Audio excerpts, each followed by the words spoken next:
चतुश्चत्वारिंशः सर्गः जम्बुमालिवधः। सन्दिष्टो राक्षसेन्द्रेण प्रहस्तस्य सुतो बली।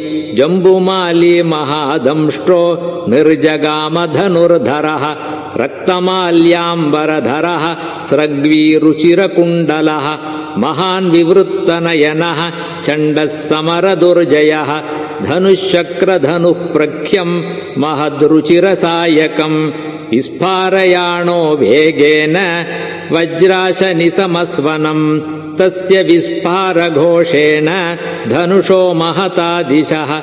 प्रदिशश्च नभश्चैव सहसा समपूर्यत। रथेन खरयुक्तेन तमागतमुदीक्ष्य सः। हनुमान् वेगसम्पन्नो जहर्ष च ननाद च। तम् तोरणविटङ्कस्थम् हनुमन्तम् महाकपिम्। जम्बुमाली महाबाहुः विव्याध निशितैः शरैः। अर्धचन्द्रेण वदने शिरस्येकेन कर्णिना। बाह्वोर्विव्याधनाराचैः दशभिस्तम् कपीश्वरम्। तस्य तच्छुशुभे ताम्रम् शरेणाभिहतम् मुखम्। शरदीवाम्बुजम् फुल्लम् विद्धम् भास्कररश्मिना। तत्तस्य रक्तम् रक्तेन रञ्जितम् शुशुभे मुखम्। यथाकाशे महापद्मम् सिक्तम् चन्दनबिन्दुभिः। चुकोपबाणाभिहतो राक्षसस्य महाकपिः। ततः पार्श्वेति विपुलाम् ददर्श महतीम् शिलाम्। तरसा ताम् समुत्पाट्य चिक्षेप बलवद्बली। ताम् शरैर्दशभिः क्रुद्धः ताडयामास राक्षसः। विपन्नम् कर्म तद्दृष्ट्वा हनुमांश्चण्डविक्रमः। सालम् विपुलमुत्पाट्य भ्रामयामास वीर्यवान्। भ्रामयन्तम् कपिम् दृष्ट्वा सालवृक्षम् महाबलम्। चिक्षेप सुबहून् बाणान् जम्बुमाली महाबलः। सालम् चतुर्भिश्चिच्छेद वानरम् पञ्चभिर्भुजे।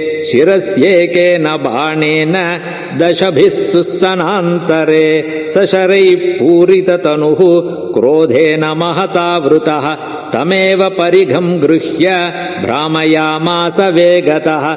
अतिवेगोऽतिवेगेन भ्रामयित्वा बलोत्कटः। परिघम् पातयामास जम्बुमालेर्महोरसी।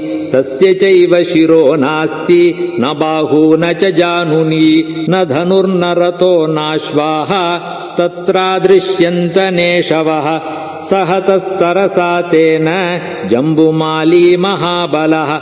पपात निहतो भूमौ चूर्णिताङ्गविभूषणः। जम्बुमालिम् च निहतम् किङ्करांश्च महाबलान्। चुक्रोधरावणः श्रुत्वा कोपसंरक्तलोचनः। सरोषसंवर्तित ताम्रलोचनः प्रहस्तपुत्रे निहते महाबले। अमात्यपुत्रानतिवीर्यविक्रमान् समादिदेशासु निशाचरेश्वरः।